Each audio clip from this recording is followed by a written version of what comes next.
lads, welcome back to Who's Got the Ball. Myself and Shane back for another episode once again. Shane looking very happy. What's the crack? Not a whole lot. This is, I think, is my first ever hungover episode of Who's Got the Ball, and I think it's the most worthwhile hangover of my whole entire life. What a day yesterday was. Honestly, just what a day.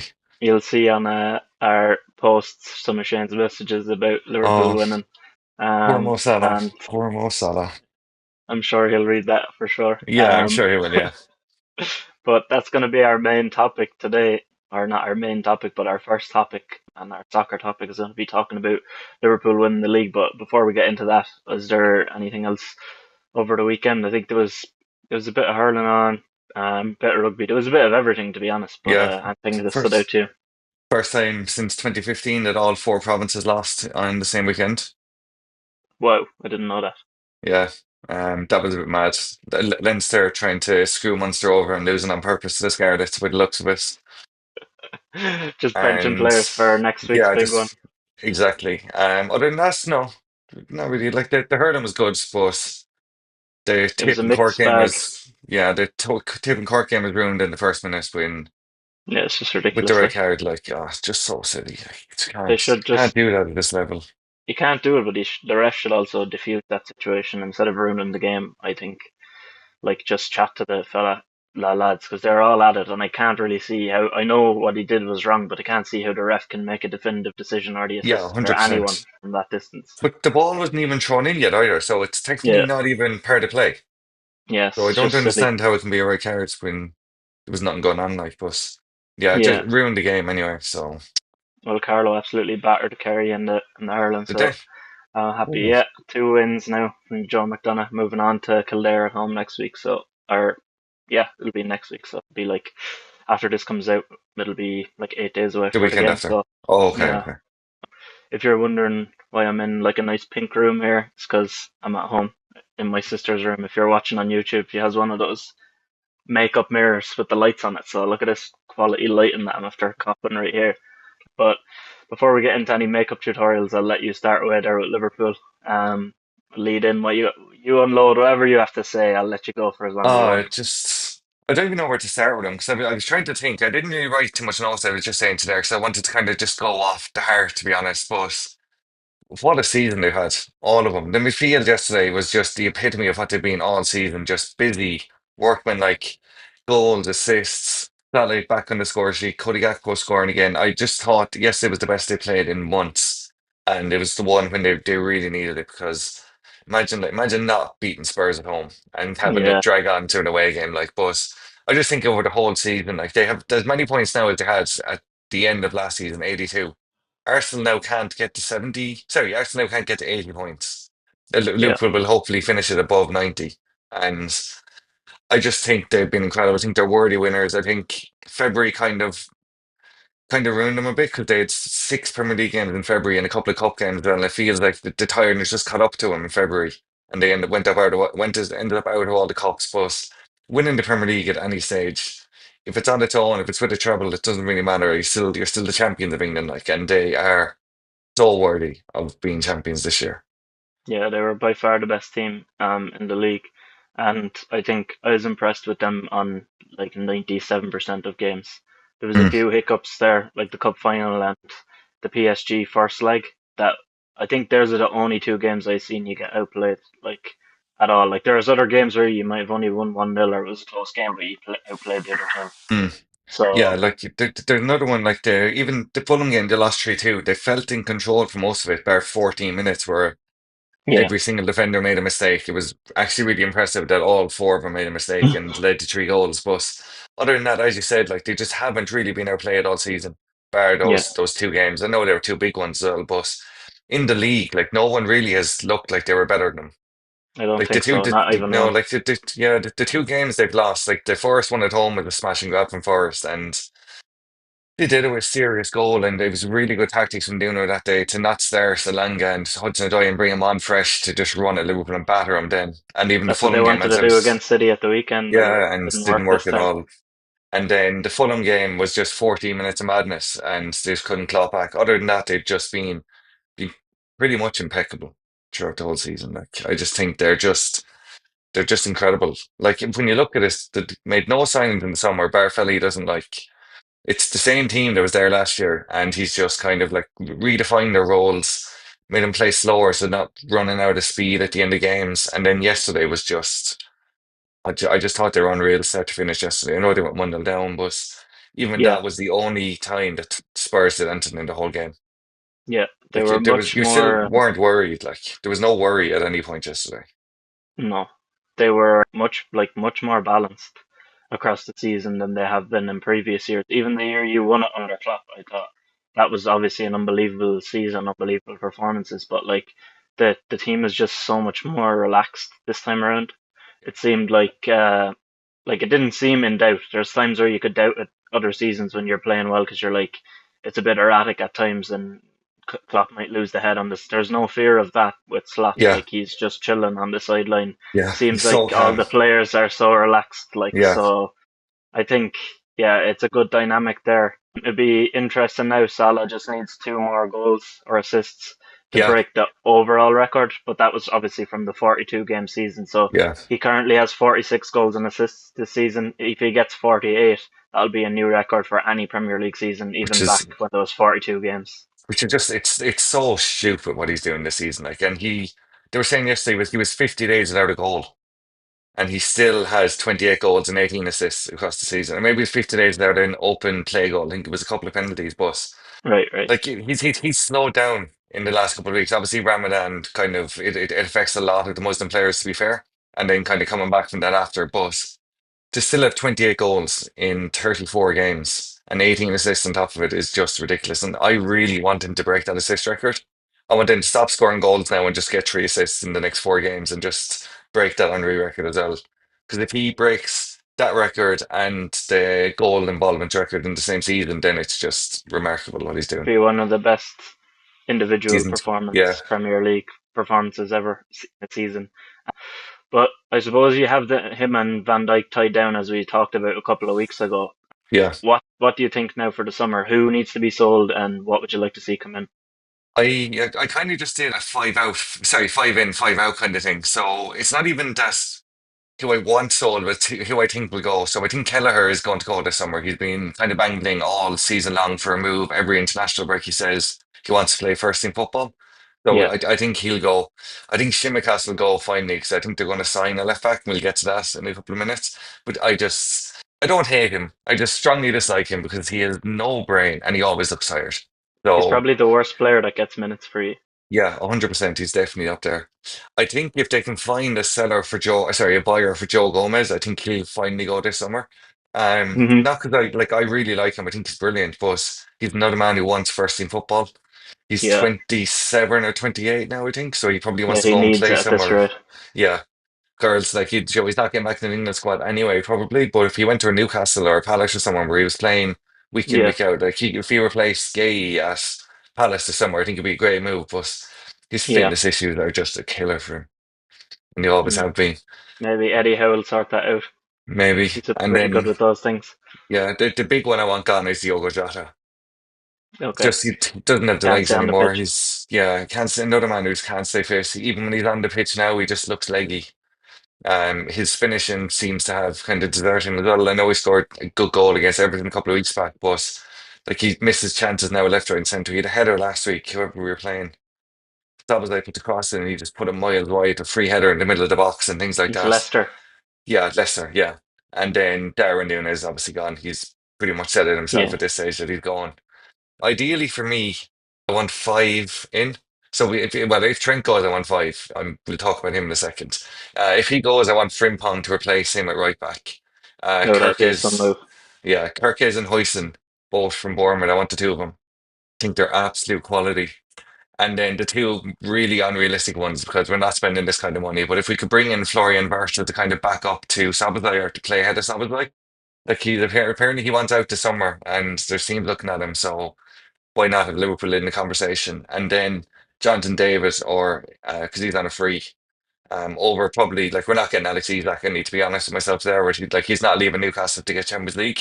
I think if you're splashing the money on the likes of Ertz, the likes of Frimpong, I actually just realised I have two Bournemouth and two Yeah, there's a safe Leverkusen available. players there. I just realised that. But Like if you are going to splash 100 million on Verts, then getting a striker of Jonathan Davis quality on a free, Yeah, that makes sense, that 150. one. Yeah, I think that would be a good move as a kind of like they will need a number nine if they hopefully sell the two of them. They probably might even need two number nines.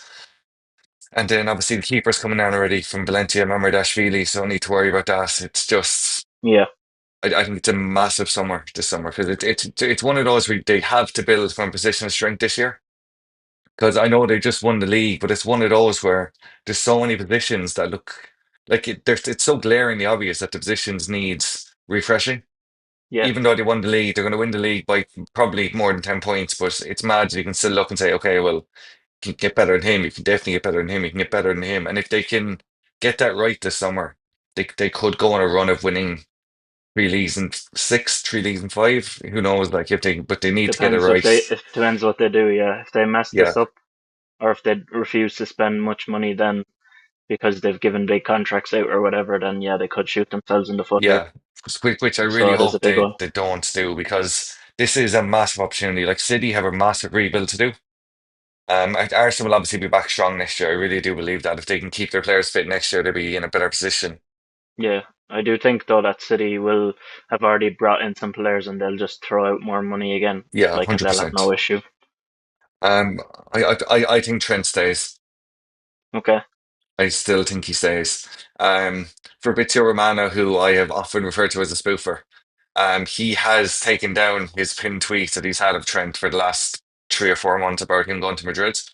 It might right, just be he wants to put in the Matthias Cunha one because now he thinks that's more likely, is what I'm thinking. That he's kind of just trying to take the Trent post out of eyeline because it's not happening anymore. He looked so maybe. happy yesterday. Looked so happy yesterday. I don't know why you'd want to go and play with a team like Real Madrid. Like I don't even want to get into them, but they think they're God's gift. Like it's unreal. They, Showing they things are at actually most referees, of the time. like Oh yeah, showing that's things at outrageous. referees, like it's That's absolutely outrageous. disgusting behavior. I Like, and I why Ben, anyone would want to go there. I tweeted that out and I just knew it, and I just got like two people coming back like instantly within a minute of the tweet going out being like, oh, like, they have their right to do that. But I was like, nobody has the right to throw things at a referee. Like, you cannot, if you can't control your emotions, you shouldn't be out there. Like, Exactly, and especially when the referee he had such a hard time going into it over the Madrid TV channel and stuff that he was trying so hard not to make any mistakes. And for them to go mad over a free kick that was an absolute it, dead like cert it. free kick, like Ah, no, that was not a free. That was a dive. Like, they've he the didn't. hand into the face. Yeah, come on now. That's a normal football move. Your man gave the Mm. Busquets. You're just being a little bit biased there. I will say that it was a bad decision, but it makes no impact on the game as a No, whole. Like, it's a tiny decision. You can't be throwing stuff onto the pitch over that. yeah, Um, and he was very close to hitting him. I hope he gets a good long 8 to 10 game ban now because he mm, deserves it. And then he they does. might finish the season without a trophy for the first time in a long time, which It's a would be great to possibility see now. as well. Yeah, Humble them a bit, Barca on for a treble. but let's see if, yeah, what happens with Trent. It'll be one to watch in the summer. Yeah, big time. I think that's everything I have covered. There's one thing that I was like, the only thing that I saw after this, like, I was like, if you win the league, like, you're gonna celebrate. Fans are gonna Mm, celebrate. Like, I'm not one to be like sour just because an opposing team won. Like, if they're the better team, that's just it. Like, and like Liverpool aren't worried about United right now, and United are way off Liverpool, so it's not like that. But for some reason, Jamie Carragher cannot like differentiate anything from Man United. Like, the day after you win the title, he titles his article for the day, move over Sir Alex. Like, oh yeah, I saw that. Yeah, buddy, what are you talking about? Like, Sir Alex yeah, has 13 league Premier League titles, and Liverpool have two since the league started. Like, when it went into the Premier League, you can't be saying it to him. Okay, say, oh, Man United, we're level now. Even yeah. then, don't. Why are you even saying that? Like, why are you thinking about Man United enough to put it in the title? Just enjoy what was won. Like, you have never won any league in your entire life. Let the lads who did win it win, and don't be bringing Man United into it because it's nothing got to do with them. Just allow the team to enjoy it. Yeah, I think it was to kind of do with Fergie saying that he was going to knock Liverpool off their perch. So I think it's kind of like push over on your perch. We're But he back did. up there again now. I know he Absolutely is. knocked Yeah, them but off. that's yeah, absolutely. 13, And but 13-0 during his yeah, reign. but that's what I think the thing was. It's like, oh, now we're back on our perch. So, I just so think there's no need for it him is, to yeah, it say is that. silly. Just kind of, as you said, just kind of celebrate it with the people who Yeah, won it. And as you said, United are completely irrelevant to us this year. They're down in, yeah. I don't, I think, did you 14th. 14th at the moment? Oh, if Spurs won yesterday, you would have dropped to 16th or something like that. But that didn't happen. Well, we got the point, and Yeah, I don't think so after that. After the point was or gotten, I maybe the think. point was, Yeah. yeah. You want But to talk about that? nah, it's just United were better again, the same they were against Wolves. A lot of Mm. chances, they just can't score, and that's just the biggest issue. So let's see, they need to sort that out in the summer. Matthias But Cunha may be able to make some difference anyway, some player. please, yeah, hopefully. I saw there's one ball. I don't know if you saw it. There's a beautiful ball over the top by Bruno, and Garnacho's one on one. He tried to lob Oh, the yeah, keeper. It's too low. yeah, And then there's an identical chance that Cunha had earlier this season, and he just buried it.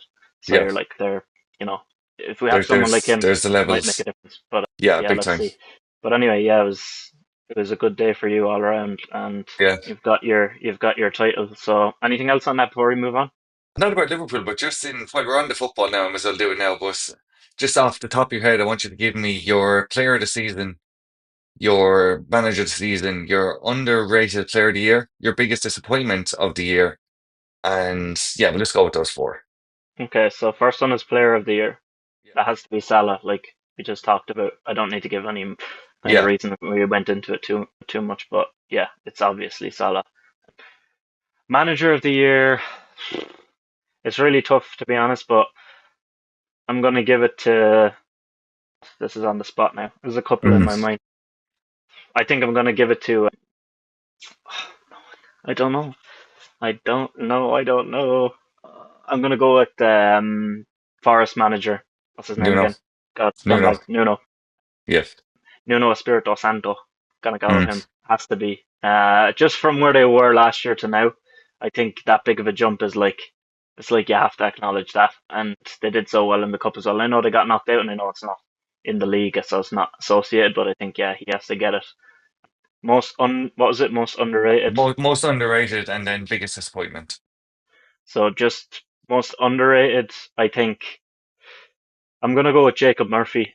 He was just someone that nobody wanted to look at the Yeah. start of the season. They thought he was so poor and that he wouldn't be good enough to play in this team. Me included, I thought he would be rotation minutes. When I saw him playing in preseason, I was like, okay, it's preseason, but it's interesting the system they had set up. I thought Yeah. maybe, yeah, okay, he might be one for fantasy. Then he's on a cheap price, and now he's just blowing up, and he's been really really good, really solid defensively as well. So he's an underrated guy. And then biggest disappointment, who am I gonna go with? There's a good few I could go with here. I don't want to say Solanke because we already piled on him another Yeah. day, I but he think is that one that springs to there, mind. yeah, there are two that kind of stick out for me in this one. Yeah, who do you have? I've Foden and Palmer. I think have been just so underwhelming this year. The two of them. I know. Yeah, but Palmer had a great half of the Yeah, season, so stars. Yeah. yeah. So maybe yeah, I'd probably go with Foden I myself. To think be honest, I Foden think is he's probably that's the best yeah, choice. I think when we talked about him last week, that he's not a youngster anymore, so they need no, to they need to put him under a bit more bit more scrutiny pressure. here now and tell Yeah. him he needs to sort his game out. But yeah, Foden is probably a good choice for that. Mm. Those are tough when you're on the spot. Who do Yeah, you I have know. this for the other three? I've Salah, Slot, and Kirkes. I think Kirkes, while he is getting a good bit of praise now, I think at the start of the year, no one was really looking at him. And we're like, Yeah, oh, if you're signing a left back from the Premier League, you're probably going to go with like Nori or Anthony Robinson. But I think the way that Kirkes has just kind of come on the scene in the last 3 or 4 months, and now he's been linked to us all the top teams. I think he's an incredible talent. yeah. No, it's hard to argue with that. That's a good pick. And Slot as well. Yeah, he's one of them. It's for me, I was thinking between him, Nuno, and Eddie Howe, but I had to go with just for the With jump with yeah, Nuno. fair. Yeah. But yeah, that's it. So let's obviously last week, big week for the NFL with the draft, so much stuff going on. So we've got Cunan back on, so let's jump into that. So we've got Cunan back once again. He's joined us again for a draft chat.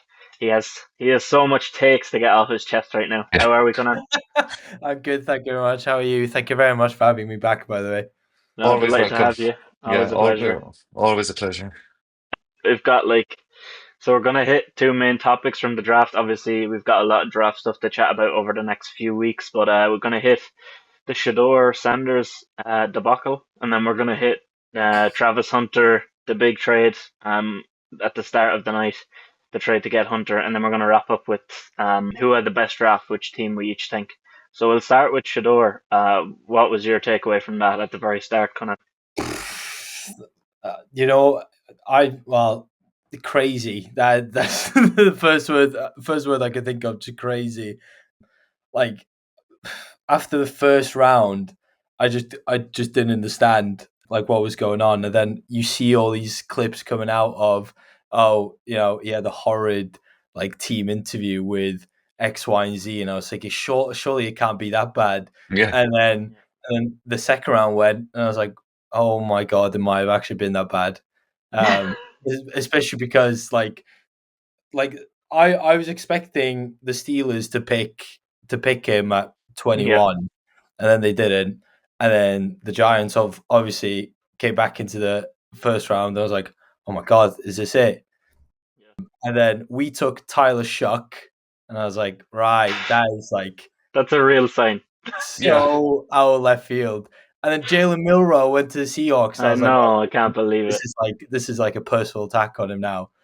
Yeah, But I think I can't remember where I've just been listening to so many podcasts and seeing so many like radio shows about it, and a lot of them were saying like,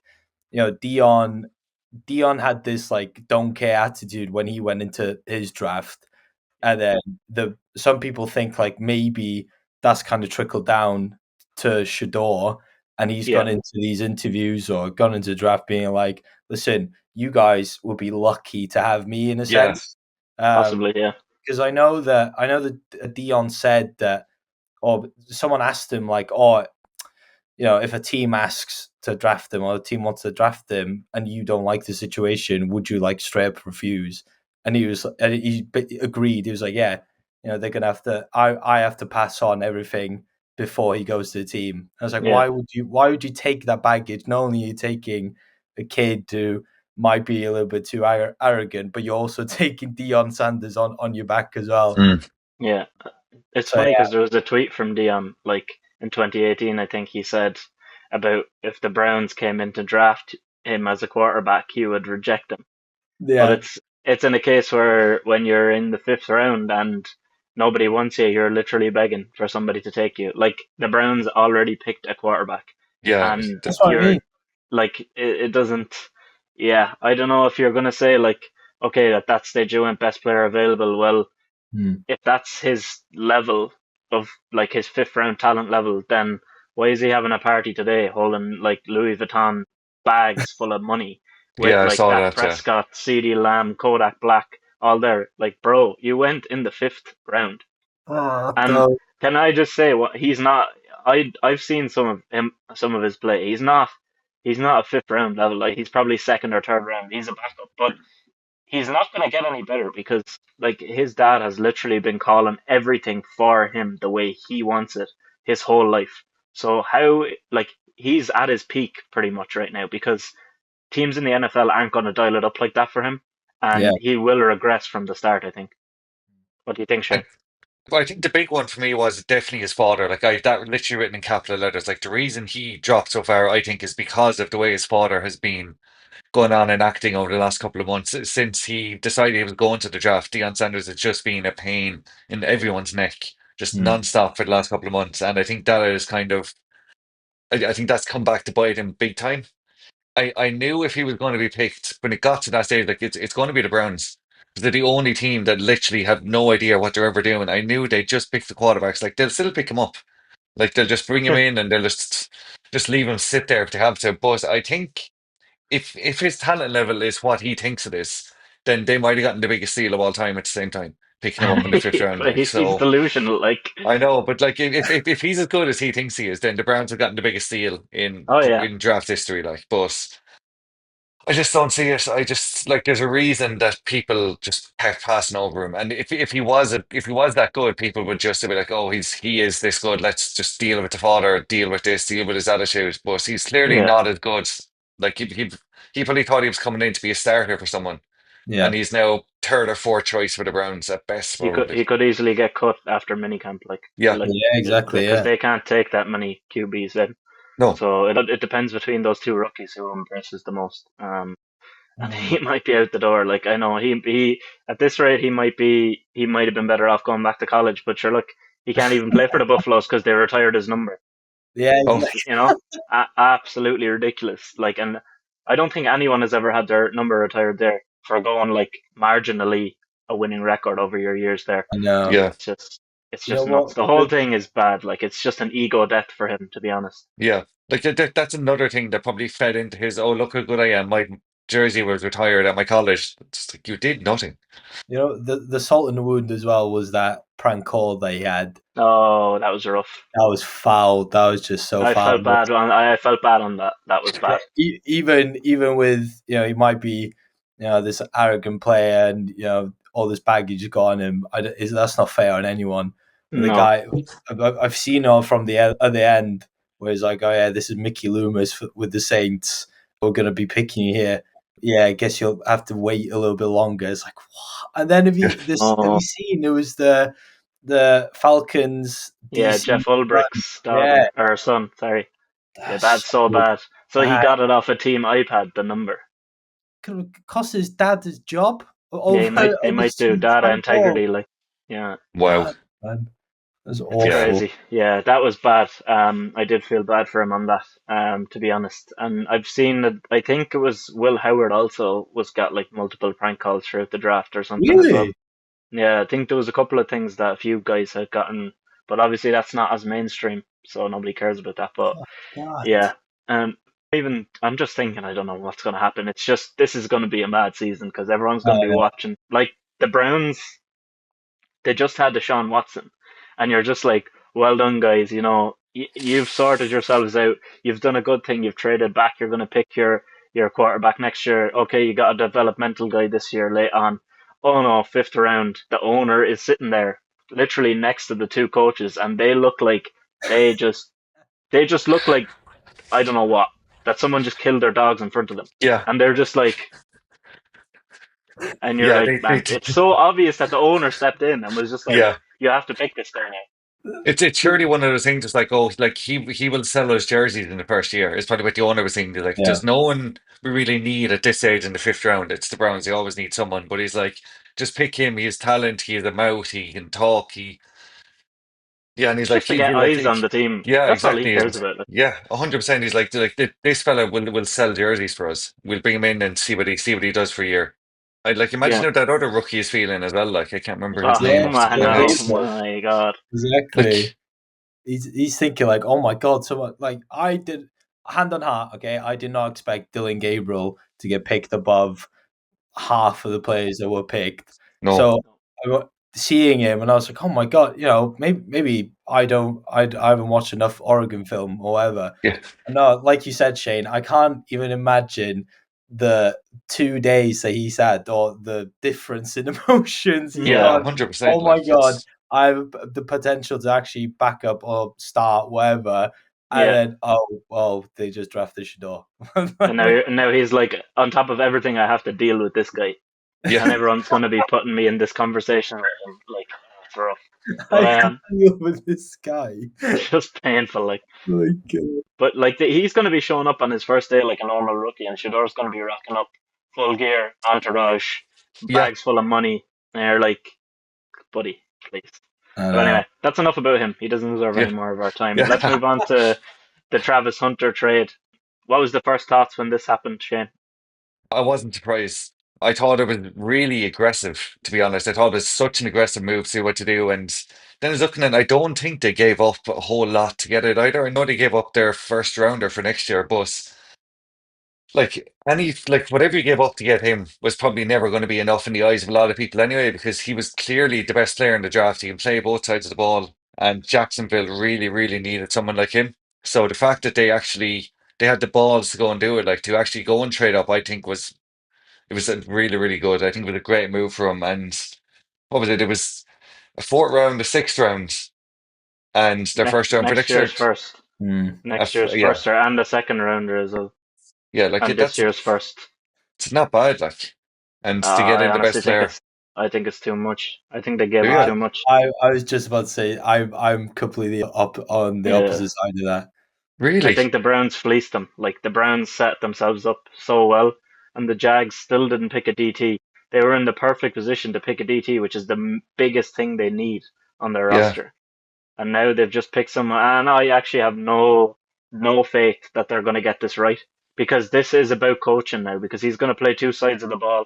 They've got a first-time defensive play caller, a first-time DB coach, a first-time head coach. They are going to mess this up so badly, and they are going to look ridiculous after it.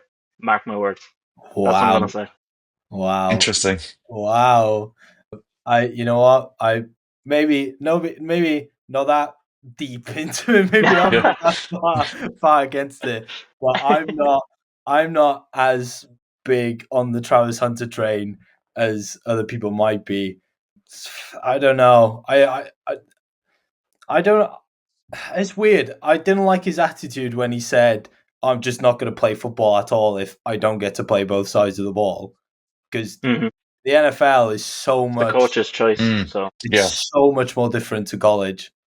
Like you can get away with doing and saying stuff like that in college, and get away with playing because you're playing against. I can't think of the Colorado, who they came up against last year, but it's not going to be anything like an NFL caliber team. Let's playing against the Dolphins. If Jalen Ramsey's still there, you're telling me he's gonna go up against Jalen Ramsey as a wide receiver and then try and lock up Tyreek Hill straight afterwards? Yeah. Like, stop. I maybe okay. I Before the draft, I was like, yeah, I'm not that high on Travis Hunter as a wide receiver. I watched film and then I was like, you know what? I actually favor him more as a wide receiver than a corner, especially coming into the NFL. So I think he's going to have more. He's going to be more useful as a wide receiver. I think, especially with Liam Cohen. I think he knows he knows his stuff. I think that's what they'll use him as, to be honest, because they vowed to get Lawrence more weapons, Yeah, and you can't go and use your second overall pick in a massive trade and then play him majority cornerback yeah, when he's there to aid Lawrence. But yeah, I still do think he has the highest level of talent, maybe between him, Abdul Carter, and Genty, like going into the draft. But it's all about the team. Like if another team traded up to do this that I trusted, well, any level of teams, but the Jags just aren't one of those teams.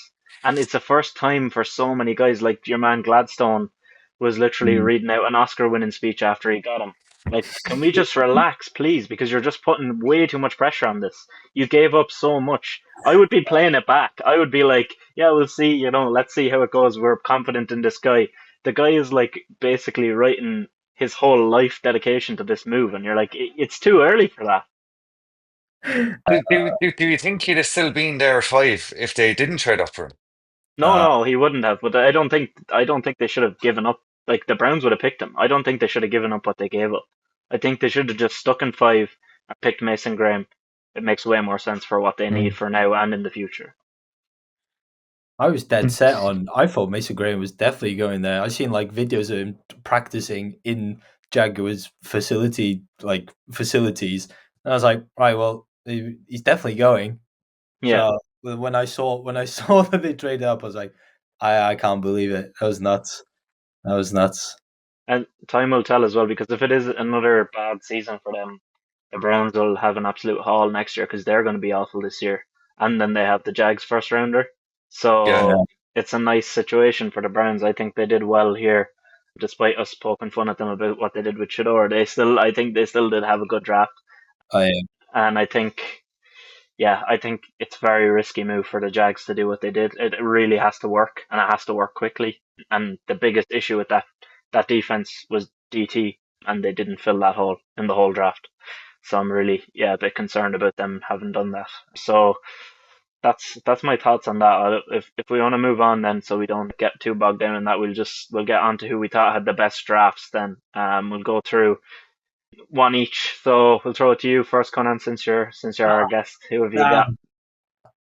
Before before I jumped on, I was like, okay, let me just remind myself because I had like some in my mind. It only made it worse because now the list is longer. So, We're gonna okay. hold you to one. Oh, God, to one. Okay, I'll say, okay, even though, but contrary to popular belief, I actually think the Saints had a good draft, okay? But I'm not going to talk about Hoo-wee! them. I'm not going to talk about them. I think they had a really good draft. I want to talk about the Patriots, and Yes. I think they absolutely bossed the draft this year. Like, Yes.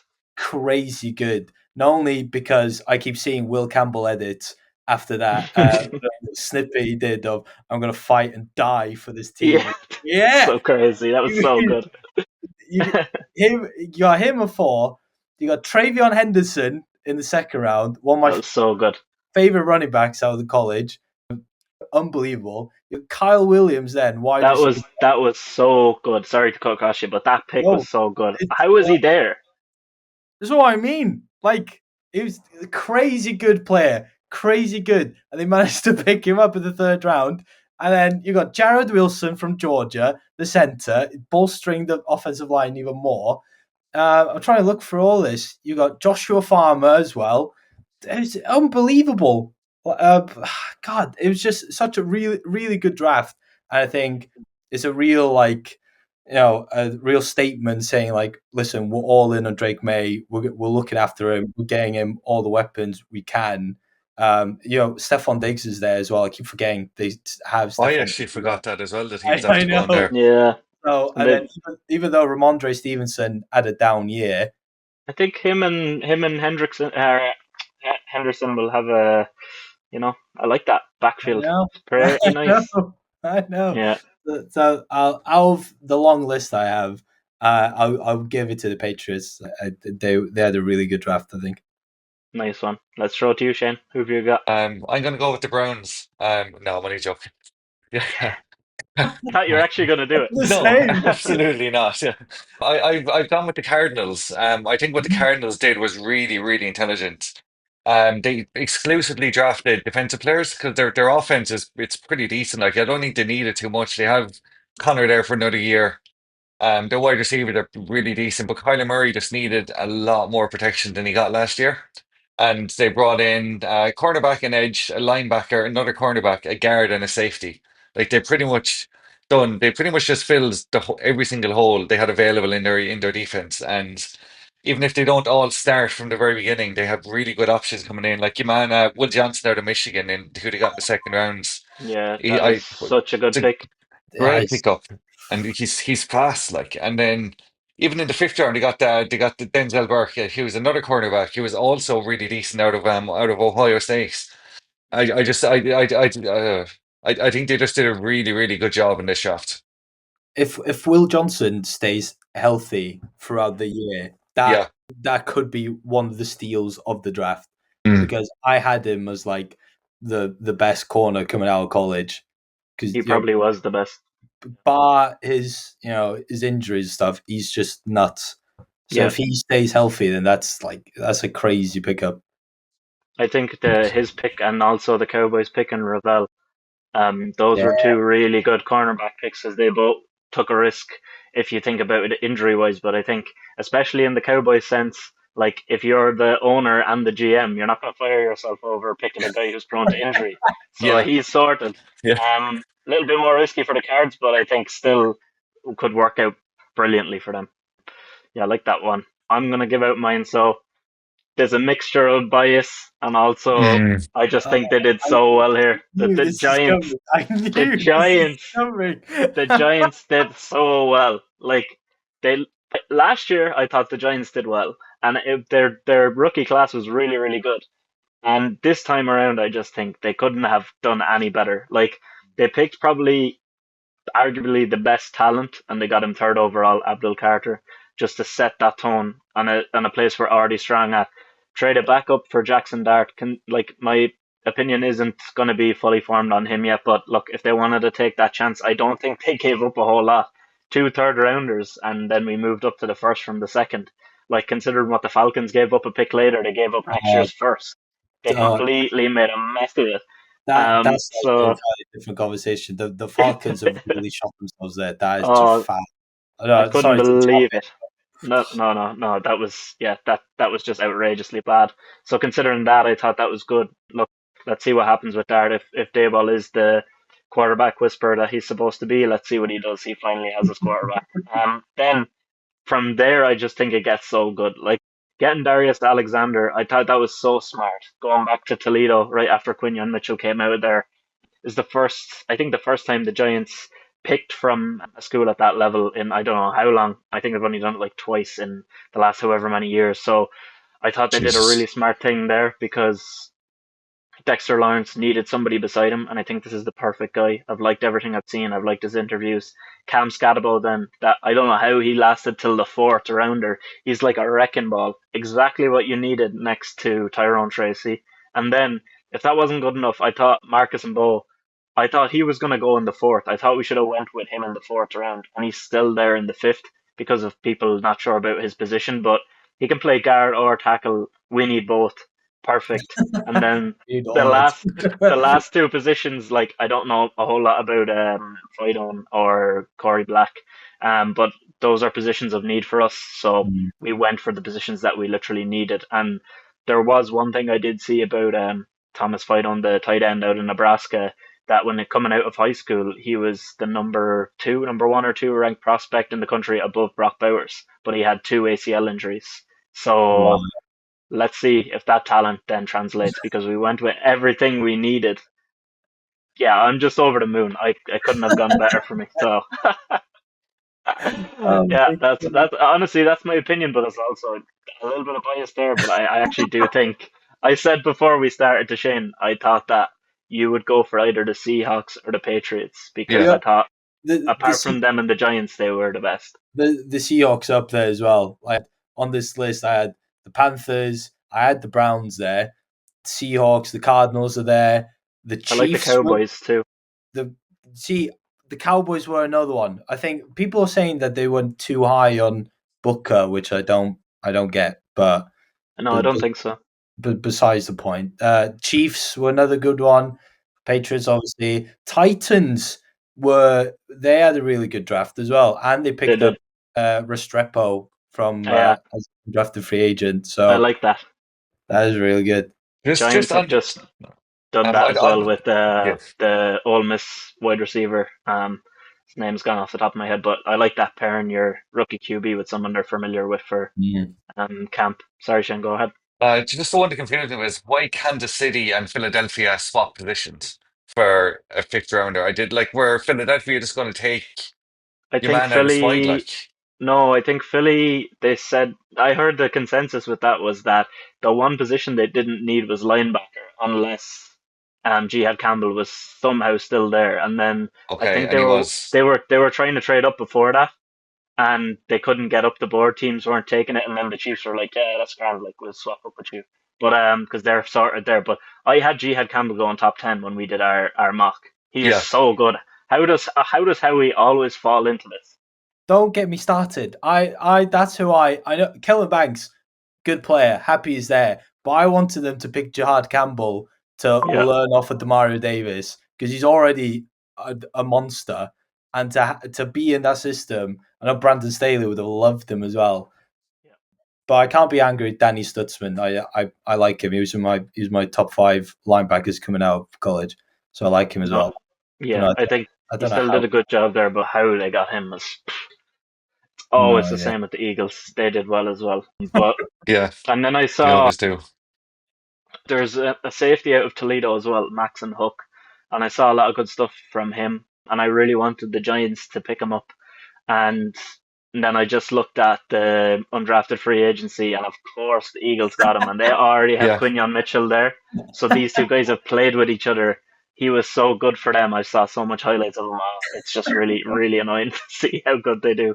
But yeah, I think a lot of teams did well this year because it's How one of those drafts where there was a lot of good options.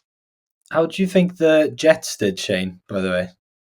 I was only saying this. James asked me this as well after day two, and I always just find this underwhelming. Like they never do anything that kind of makes you jump out of your seat and get you really excited. Like I think the tight end they got in the second round will be grand. Like his college numbers weren't exactly.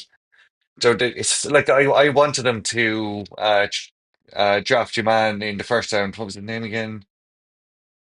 Um, Yeah, Tyler Warren. I wanted them to Tyler draft Warren. Tyler Warren Oh yeah, of course, yeah. because we've never had a Kelsey or a Brock Bowers or anything like that. All our tight ends are just there for blocking, and I feel like this fella is just going to end up being a blocking tight end as well. But like I think their first pick was brilliant. I was happy with that one, but after that, then it was just kind of I really underwhelming. like your pick of I don't know how to pronounce his first name, Azaria Thomas from Azariah, I FSU. was just about to Azariah, say. yeah, because I wanted the Giants to pick him. I actually tweeted that out when we were on the clock for that third rounder. Now I'm happy we went with Alexander, but I honestly thought we were gonna go corner because we do need that. And I was like, if we're gonna go corner, go with him. And then the Jets picked him up like maybe 10 picks later. So I was like, that is a really nice pickup. Yes, But yeah. So like, we did need a corner. So I am glad that they picked up one that you both think is good because I didn't really know much about him to be perfectly honest. But in general, like my college football knowledge is I have enough sports going on. Like I don't have time to try and fit in college football here as well. So it was kind of like I was going in a bit blind to be perfectly honest. Probably knew more this year than I've ever known before because obviously from doing this and listening to other people, but Hmm. there was no pick that just kind of made me jump up and down with excitement, really, and that was all I wanted, but it didn't get us. Maybe next year. yeah, I think Membu was smart though. So Yeah, let's give them a bit of props for that one. I think you're going this a bit of smart route. I think you have a solid O line now, finally. So, and if you're going to go double backs, like if you're going to split the load next year between Allen and Brees Lightning, then you know it'll work. But yeah, that's pretty much all we've got. I think we've hit on a good few topics there, but we'll jump into more draft stuff over the weeks, and I'm sure we'll get Conan back on again plenty of times. But really appreciate you coming on again, man. It's thank you always a very pleasure, much. and Thank we'll you, we'll guys. tag you and add all your stuff as usual to the description. But yeah, thanks, lads. Nice one. No, thank you very much. Thank you. Right, lads, we held off a little bit on Gun Chance because obviously we were recording on Monday, so we waited until Thursday. We said we'd get some NBA odds in there, so we've got some NBA odds now and a bit more of a picture of the Premier League games. So I think we got 2 zeros again last week, which Yeah. only means one thing. Shane is gearing up for a 5-pointer here. But let's get your ones first, Shane. What have you gone with this week? So I've gone for two Premier League and one basketball. So I give you the basketball first, and it's probably one you'll guess. I'm going to back the boys to go to Cali and come away with a victory. The Rockets are 17-10. The Warriors are 4-9. I think in general, 17-10 is a great price for a game that a team needs to win. And Yeah, I think it's worth a fiver. If I was a betting man and not just a gun chance man, I'd be sticking the fiver on them. But I think they're definitely worth looking at anyway. And then in the Premier yeah, League, I've gone bold. I've gone tomorrow for Wolves to beat City. Wolves are nice 15-2, one. City are 3-10. Wolves are Mhm. six wins in a row, and they just look really, really good. City still look a bit kind of up and down and a bit wibbly wobbly. So you never know if Wolves can kind of keep the pace they're going at. City might be able to handle the likes of Cunha, Larsson, and great form now as well. So I don't see why not. And the last one, I think Arsenal are going to be looking firmly at that PSG game now that the title is over. Bournemouth are 12-5 to beat Arsenal, who are evens. I think it's another great bet. I know it's Yeah, that away, was a good one. but I think it's definitely worth looking at as well if you're looking for something to throw into an all accumulator for yourself. Yeah, I think that is a good price on Bournemouth, especially Yeah, like you said, Arsenal will definitely rest players as well in that game. They probably won't even bring a strong bench either. So no, I yeah, wouldn't well think worth so. it, I think. I didn't go for the Arsenal one, but I actually went with the Rockets too. Oh, I just saw like in terms of actually winning the series, I was on the Warriors heavily, and I do think they will win the series. But I just think it's kind of a lot of unknowns right now because with Jimmy, he still doesn't look fully okay. mm, And then there was the thing about Steph's hand being all swollen after the last game. So when there's that many question marks, I think it is worth a bet on a team who are, they finished higher than them this season and they just won the last game quite comfortably. So they will be riding high. So I think yeah, it's worth going for them for this week. I think they're the best bet in the NBA going into the weekend. Of all the underdogs. And then I've also gone for Wolves, the same as you, to beat City. I just think that run has been so good. So Yeah, it's yeah, we're outrageous. fairly tied up there, but I'll be hoping that this one can differentiate the two of us. I've gone for United to beat Brentford away. So United are 4-1. Brentford are 3-5 favourites at home, which is Wow. crazy. I thought, yeah, similar to last weekend, that one ended in a draw. United were fighting to win that game till the end, despite the Europa League game, which is halftime at the minute. United are Mm, 3-0 up, so I'm we gonna won't talk about it. ride the wave. We'll talk about that one next week. I'm gonna ride the wave for now and go with United. So those are my three. So let's see how we get on. All right, lads, let's jump into our NBA stuff. So we're recording on a Monday, so this is coming out on Friday. We're gonna talk about the three teams which are pretty much ultimately eliminated. Well, Grizzlies are already eliminated. Yeah. The Heat are 3-0 down. The fourth game for us tonight, it'll probably be 4-0. And then the Magic did get one win against the Celtics. They could have had a couple, but ultimately the Celtics will win that one. So we're gonna focus on those three teams and talk about like what's next for them, and what's going to happen. So we'll start with the Grizzlies. Do you want to lead off? What do you think? I thought they were going to be better than they've shown in this series against OKC. Now, Joe, we said at the start that we didn't think they were going to win it, and they were never going to beat OKC. But the 4-0, giving up a 26-point lead in one of the matches, not Yeah. even showing up to the first two, really, like losing by 50 odds. I think they've been really, really disappointing, and their future is very up in the air at the moment now because their franchise player isn't franchise playing, really. Like, Ja Morant is not really doing it for him. Do they trade him off and kind of build around Jackson Jr.? Do they build around Bain? Where do they go? Like, do they stick with Ja Morant and kind of try and build around him? But he's so much money as well. This like It's so you're hard not to getting know. another superstar in there. Like I think they're in real bother.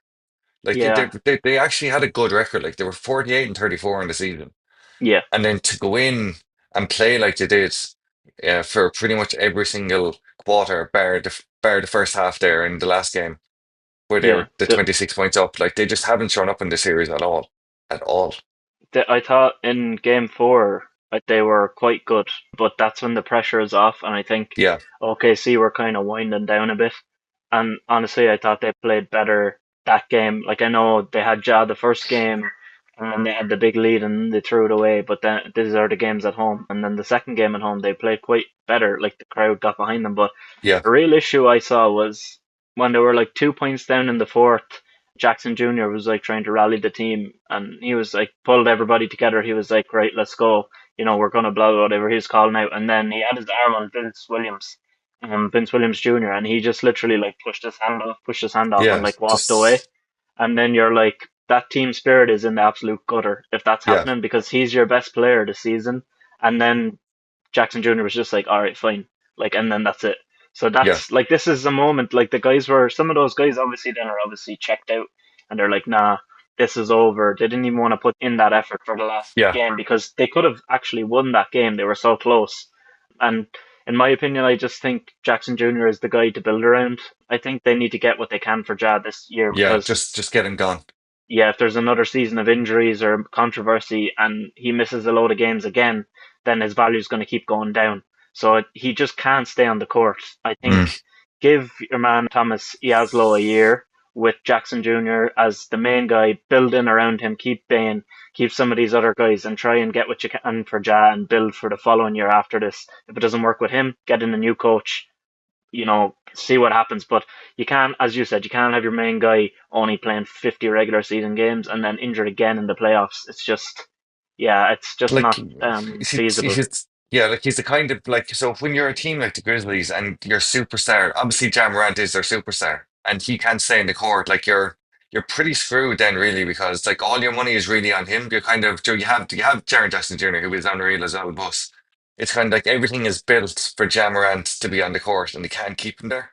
Whereas like if Ja Morant was like a second superstar to a Steph or to a Jimmy or something, where if he misses 20 games in the season, we have people who can Yeah, step in and kind of cover him to the same, almost to the same level he's at. Obviously not to his level because I think he but then you is. still need him there for the playoffs, and he Yeah, hasn't been. exactly. And That's the yeah, issue there. I just don't see who takes him, who wants him. Like how can anybody want him? I can't think of any team. Like I've gone through a thought of every team. Some of the things I heard a couple of things with Lamelo, and the Hornets. The Hornets aren't going to do that. No. The Nets probably won't even take him on. I actually don't know. I really don't know, and I couldn't even give a suggestion because I thought of through a lot, and I don't know. But they need to do what they can because I don't think it's working with him. I think Yeah, they need to move on from it. yeah. Because I was thinking, like, in a wild world, could he end up at the Rockets? Because the Rockets need a shooter, and then I was like, but the Rockets seem to have such But he's good, not a great shooter just either, though. no, exactly, yeah. But and the Rockets seem to have such good chemistry that Yeah, bringing in someone like him is not going to help. That's why, like, Devin Booker who just seems sound. Bring him in, yeah. and it will just work. Like, or Kevin Durant maybe, who just kind of someone He's a who diva as well, but he's he's a older, diva, so but yeah, exactly. But like you're not like they're not taking on Jamorant in a million years. The Rockets aren't. no, I don't think so. Even The with Mavericks might because Udoka, they're so stupid. Mavs, yeah, God, imagine that'd be. Yeah, that would be a bit nuts actually seeing him over there. Him, Yeah, Davis, and Kyrie, all of them just injured all season long. yeah, Klay Thompson, your main guy. Like, nah, yeah, that would be disgusting to watch. But yeah, the Grizzlies, they're one we touched on a good bit over the last few weeks with some of yeah, the, the coach getting fired and Jenkins getting fired and stuff like that. But let's move on to the Heat then. I'll go first on this. yeah. I Fire away. think they might lose 4-0. They might grab one game, might be 4-1, but they'll be just fine. Like they're the Heat. They know how to do this. I think they've got a first rounder in the next 6 years, so they're stacked with draft capital. Yeah, I think Wiggins is a movable piece if they want to move off him. They're not going to get a whole lot, but they can free up a bit of contract space, and I think there will be a team that will take him. He's not like an undesirable player. They can get out of Duncan Robinson contract this year if they did want to do that. That's another 20 million freed up. I think they do need to tie down Davion Mitchell because what he did for them and in game two, I think it was, and down the stretch, it just shows a new idea that Spolstra had, and what he's kind of built around a young guy like him that he can, drive a lot all game until the other yeah, defense is worn down. That makes sense. Keep him, tie him down, keep Jaime Jaquez, Khalil Ware, and then you've got Hero and Bam. And, I think all Spolstra needs is one star.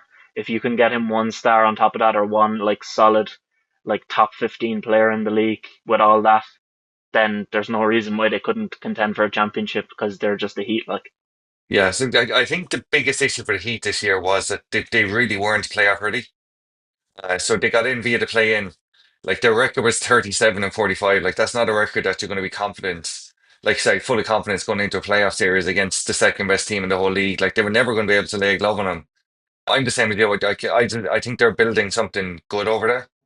As you said about all the draft picks they have Tyler Hero, just keeps getting better and better every year. If you can just get in someone beside him that can just do it all, then maybe in the next 3 to 5 years they'll definitely be pushing. But Yeah, it I won't be think next year, I Durant don't could think. be a good Good landing shout for them. spot. Yeah, yeah, That would make sense. And it looks like they dodged a bullet. You don't like to see players getting injured, but with the way Damian Lillard's career has gone since he went to the Bucks, mm, it looks like they dodged a bullet by not getting him there that time because God knows, I know things might have panned out differently, but he's been very injury prone since he moved to the Bucks and he just tore his Achilles last night, so it's oh, did really he? bad for him. Yeah, he Oh, I did. didn't see that. Oh It's God. just been confirmed there. So yeah, it didn't look good last night, and that's another thing. The Bucks, I thought that team chemistry is in the gutter as well because he's down Yeah, after seriously injuring himself. One player comes over after like a minute, helps him up, and walks away, and nobody else comes near him. You're like, come on, he's one of your stars. yeah, You can't even help him off the floor. But yeah, I think they dodged a bullet with that one, and maybe they might get a good star that works for them. Even a Devin Booker would work for them a lot too if they went down that route. Yeah, I know the Rockets, you want them, but yeah. it would be one that works. So yeah, I'm not worried about the Heat. I think they're going to be okay. Yeah, I'm the same as you. Like, but my main point around them was that they just weren't playoff ready this year. But they could be in a completely different place in 12 months' time, where they could be pushing the Cavs to a 7 game series instead of just kind of whimpering out 4-0. Yeah. But yeah, as you said, I think they're going to be absolutely fine. There's no issue with them. Yeah, and I think with how little Spoelstra had, he's done as much as he could, even Absolutely, yeah, almost winning a game. But yeah. Then the last one is the Magic. So they're against the Celtics. It's 3-1 after last night. yeah. So what do you make of them? I think they're pitiful. They're really, really hard to Oh, watch. jeez. Um, they're so slow. Everything they do is so slow. Everything goes to Banchero, and if he's not doing it, no one else is really doing it for him. I just think they're rubbish. To be perfectly honest, and Oh I Lord. think they're a long way away from championship level. You can have a go now. Oh my God. Okay, I can't get behind that one because they have like two of the best young stars in the league. Like Paulo in this playoffs has been so impressive for me. He's the only one though. Yeah, but Franz has been better, 26 points per game, although like his shooting from three is abysmal. He's on Mm, 21%. But anything inside the arc, he's a good finisher. He was good last night. I thought they should have won that game, and yeah, I think they kind of deserved it for their overall performance, but the Celtics just put them to bed in the last 2 minutes when they needed to. But Paulo, like 32 points per game so far, nearly 9 rebounds per game. He's like, you don't like to say it because he's never going to reach the heights of LeBron, but he has some of the attributes of LeBron and some of the passing for the size of his body. And he's been a good shooter as well, shooting 47% from three, and he does it on the defensive side as well. But like that, those rebounding numbers are huge for a guy who's been like their star on offense.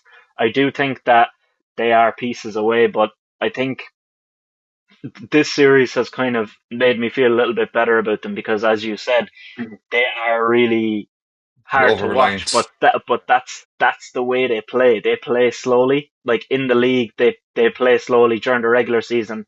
In the playoffs, it doesn't hinder you to play slow. If you limit the other team to less points, they just need someone then who can go and score a little bit more for them. I Yeah, think that's their main issue, and it's very brave. It's very ballsy of them to stick with that tactic that they have of going man to man, and like they don't help even against the Celtics. They don't help, and that limits the Celtics' threes, which is what they're good at. But you might get posted up by Tatum 10 times in a row, and you yeah, might want to help, but they still kind of hold back on it, and you have to acknowledge them for that because defensively they're brilliant. But for me, they need a real 3 point shooter that's not KCP. He needs to go, and then they need a point guard who can actually play make and free up Paulo and Franz to make a little bit more cutting, space the floor a bit with the 3 point shooter, and have a point guard who can actually handle the ball and free up those guys a little bit more. yeah. Like I have it written down here as well that KCP cannot be a starting guard in the playoff series for any team. Like he's I'm not saying he's a bad player because like he's had a good career, decent career, but like if he's your seventh man, your eighth man, absolutely fine, no bother with us. But when he's in your starting five in a playoff series against Boston Celtics, you're in trouble from the start. Banchero is incredible. He really is incredible. Sorry, I was just sorry, I was just looking up how much he's paid. It just came 20 million a year, like for that KCP for That's out. White's Yeah, giving you. that's Sorry, let's that's go back to horrendous. No, you're Paolo. good. I just but Paulo is incredible. He has been incredible throughout, and Franz has been good as well. But like the other three that are starting with him are just they're giving him nothing, like literally giving him nothing. And it's really hard to win a series with two people. Like we were saying last week about Kyle Kuzma being the Bucks being an issue for the Bucks as well because he's not adding anything for anyone. And now they've lost Lillard as well. They're obviously gone out too. We could nearly ever go with them as well, but we'll Yeah. wait for next week for that. But like I just think if you don't have a starting five that are all pulling in the one direction, then you really are struggling. And I saw that with the Rockets the other night with how bad some of the starting five are and just how much it costs them in the game then as well. Like you need everyone hitting a 7 out of 10 in every game of playoffs. Yeah, I agree. I think if if like for them, if Jalen Suggs was fit, he might give a bit more with the 3 point shooting, but that is something that does need work for him too. So if Yeah, he can improve on that, and he's one of the best defenders in the league. If he can stay fit, and he improves his shooting, that's kind of one of those problems sorted. And if they just really need a point guard. It's such a glaring obvious thing. Like, uh, it's just so they've had so many different experiences. Like you even had a Markel Fultz days there where they tried that out for a while. Cole Anthony was starting for a while. Like, yeah, they need a point guard. That's the glaring thing. But I've been impressed with them, to be honest. Even though they are going to probably lose this 4-1, I thought they did quite well, and I think they're not too far away. I would put in order of how positive I am about the teams that we talked about. I would honestly put them first, then the Heat, then the Grizzlies. And I don't know if I would have said that a few weeks ago, I would have had the Heat always in my mind. It's like no matter what, it's going to be yeah. fine. But I think I liked some of the things the Magic did. But yeah, I think maybe maybe time will tell with that one, and what they do in the off season is going to be pretty big. Yeah, so I think it's a massive summer for them. If they can get it right this summer and they can make me eat my words, then absolutely fair play, fire away. But just have to wait and see. Like, to be honest, I haven't watched enough of them because, as I said, I don't like watching them. I think I only watched the first game in this series, the whole match. I watched the highlights back, obviously, except last Yeah. night because I was busy last night. But um, Yeah, I'll in leave you off with general, last night. That was probably their best performance. yeah, fair enough. I'll have to watch the whole thing this evening Yeah. and make some notes for next week. Other than that, yeah, I kind of agree with you there. I think for me, the Heat are the number one. I would have the Magic above the Grizzlies because I think the Grizzlies are just going nowhere and they're going nowhere very, very fast. Yeah. So I'd have the Magic in second as well because I think there is potential there. I'm just not seeing it at the moment. Yeah. No, fair enough. So that's the three teams that we think are definitely, they're dead and buried. I think the Bucks are dead and buried too, but as you Mm, said, we'll probably talk about them another time because we did think, they would be a little bit more competitive. yeah, But yeah, let's move on then to the power rankings. I think I went first last week, so I'll let you go ahead. perfect.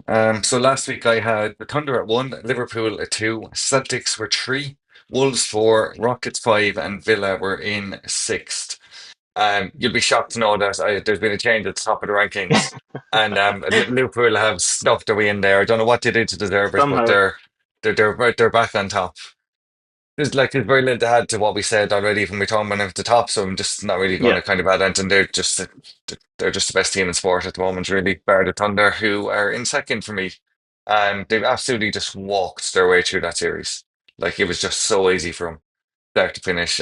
No sign of nerves. They're just going to be some team, and they're going to be really, really hard to stop. yeah, Wolves have jumped from four up to three for me, so they've now six wins in a row, which is blimey, outrageous. They're the only team in England who have won six in a row all season. I think they have the best form in Europe at the moment, which is mad when you think about it. Like, so they're in a three for me. Wolves are, yeah, they've Man City next weekend, which is huge for them. We'll see how that one goes now. That would be a real test for them. The Timberwolves then, because I love sticking with the Wolves. They're 3-1 up in their series. They're just bullying the Lakers. They deserve to be in there. Then I had the Celtics also 3-1 up. They're just good to watch. Good from three. They're good at what they're doing. Jason is kind of hitting his playoff yeah, form he's now been as well very already. impressive. And then I have Palace in at sixth. So they're gone into the FA Cup final. I thought they were superb against Aston Villa. They completely played Unai Emery off the park. Eze's goal was unreal. Class. They're really Yeah, good. Like, yeah. So yeah, they that's my were really good. six. So it's Liverpool, Thunder, Wolves, Timberwolves, Celtics, and Palace. Nice. So I've got some similar teams to you. My last week was Thunder, Arsenal, Cavs, Celtics, Villa, and Newcastle. So this week I've gone with Liverpool back in on top. They won the Premier League, and that performance was mighty powerful. So they Mm, deserve to be back on top because they've won the league. So not much more to say other than that. We already went through it earlier. yeah, OKC still second. We've ranted about them for long enough. They're still second for me. Cavs are still in third for me. I think they've been really impressive what they did. The Heat gave them a tough time in game two, and then in game three they just came out and washed them. And I think, yeah, they're just very, very impressive after the season they've had all year. I've moved Arsenal down to fourth. They didn't play on the weekend, so they just moved down because Liverpool moved in at first. But yeah, excellent, as I said, in the Champions League. So let's see. This will be coming out after the Champions League game against PSG, so I wonder how they'll get on there. It'll be a massive one, but they're in fourth for now as things stand. Then I've also added in the Timberwolves, the same as you. So impressive. Anthony yeah, Edwards, unbelievable. Julius Randle playing like he has a chip on his shoulder. Been very impressive. Putting in a lot of effort on defense too. But Anthony Edwards is something else last night. Oh, so good to watch. Such a good game. And then I've added in Wolves as well, same as you in sixth. They've just been really solid. And another great win, another really good performance. Cunha was brilliant. And yeah, I thought they really deserve the position now because, as you said, they're in really hot form. So that's it. That's all we have for this week, lads. So hopefully you enjoyed the episode. Give it a like, give us a subscribe on YouTube, and wherever you're listening, give us a follow and get onto our social media because we've got lots of clips and stuff of some of the best bits during the week and post of the power rankings and some other stuff we throw out there from time to time. So Shane, throw it to you to end it. Thanks very much. Liverpool are champions. We'll see you next week. Best of luck, lads.